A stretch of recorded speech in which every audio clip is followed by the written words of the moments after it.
مزمل صاحب بات یہ ہے کہ یہ حکومت وہ بھی نہیں کر رہی، کیا آپ کے نزدیک یہ کمپلیسنٹ ہو گئے ہیں بالکل کہ یار ہمیں فرق ہی کوئی نہیں پڑتا، شور ڈلتا رہے، ملاقاتیں نہیں ہے، رسائی نہیں ہے، دوائی نہیں ہے، علاج نہیں ہے، وہ مسائل تو اپنی جگہ دیگر بھی مدر صاحب نے بتائے ہیں. ایک کانسٹیٹیوشنل پوزیشن ہے چیف الیکشن کمشنر کی، کوئی مشاورت ہی نہیں ہے.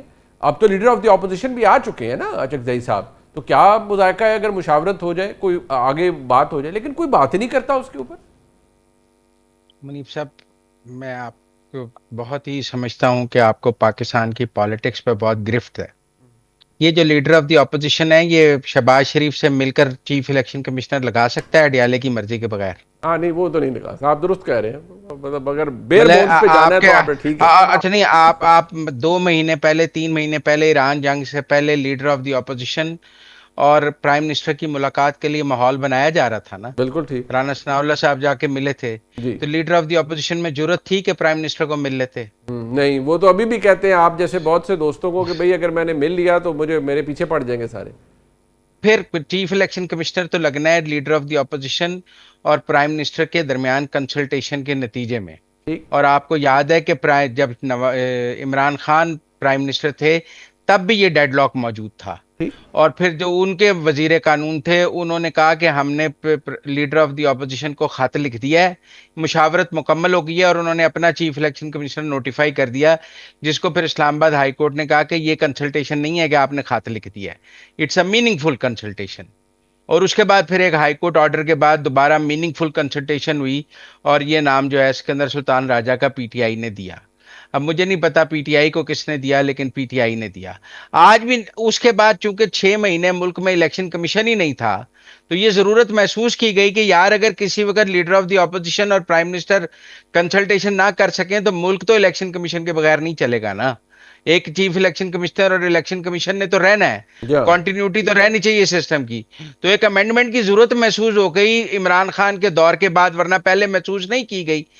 دیکھیں نا، یہ امینڈمنٹس جو ہیں ان کی ضرورت محسوس کی جاتی ہے کسی کانسٹیٹیوشنل کرائسس کی صورت میں، جو پیدا عمران خان کے دور میں ہوا، اور سمجھ آ گئی کہ اگر ایک پرائم منسٹر آ جائے جو نہ کنسلٹیشن کرنا چاہتا ہو، یا ایک لیڈر آف دی اپوزیشن آ جائے جو کنسلٹیشن نہ کرنا چاہتا ہو، تو کیا کریں گے؟ ملک کا نظام تو چلائیں گے. تو وہ چلایا جا رہا ہے. بٹ وہ چلایا تو جا رہا ہے. ایک منٹ مزمل بھائی، ایک منٹ چلیے. یہ جو چیف الیکشن کمشنر کا معاملہ ہے یہ ایک ہے، لیکن اس کے علاوہ آپ کو پاکستان کی سیاست میں کوئی معذرت کے ساتھ کوئی جان نظر آتی ہے، یا جس جمہوریت کی ہم بات کرتے ہیں؟ میں نہیں، جان ڈالنی ہے اپوزیشن نے، حکومت اپنے خلاف خود ہی جان ڈال لے. بات تو ان کو اسمبلی کا اجلاس ریکوجیٹ کرنے سے ان کو کس نے روکا ہے؟ ان کے پاس 1/3 نہیں ہے، کر لیں ریکوجیشن، کہ ہم بات کرنا چاہتے ہیں. سینٹ کا اجلاس ریکوجیٹ کر لیں، تعداد پوری ہے، کرتے ہیں. کٹھے خود نہیں بیٹھ پا رہی اپوزیشن.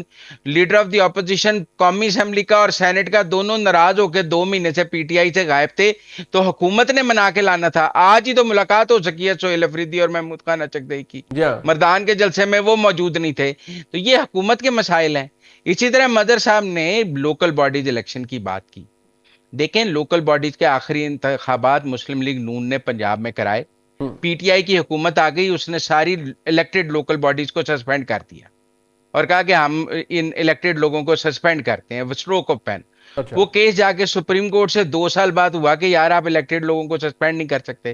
اس کے بعد انہوں نے الیکشن ہی نہیں کرائے عمران خان صاحب نے پنجاب میں. ایک کنٹینیوٹی ٹوٹ گئی پنجاب کے اندر. اور جمہوریت تو تسلسل کا نام ہے. ایک دفعہ 2 سال تو ان کو بھی ہو گئے نا آئے ہوئے مزمل بھائی، تو انہوں نے بھی نہیں کرایا. کنٹینیوٹی، آپ یہ give the devil his due share، continuity ٹوٹی کس کے دور سے؟ سر وہ دوبارہ جڑ بھی تو جاتی ہے نا کنٹینیوٹی. سر نیتوں کا بھی فقدان ہے نا مزمل بھائی. میں نہیں مانتا کہ بلدیاتی انتخابات نہ کرانے کی وجہ کو پاپولر یا ان پاپولر ہونا ہے. سارے ضمنی انتخابات جیتے ہیں، تو جیسے سارے ضمنی انتخابات جیتے ہیں ویسے سارے لوکل باڈیز یہ جو جیسے کا آپریشنل ورڈ آپ نے بیچ میں استعمال کیا ہے نا، ٹھیک ہے نا، بہت دلچسپ ہے. تو مجھے نہیں لگتا کہ کوئی بلدیاتی انتخابات نہ کرانے کی وجہ یہ ہے کہ جی کو پی ٹی آئی جیت جائے گی. پی ٹی آئی تو 5 بندے نہیں اکٹھے کر سکتی پنجاب وچ،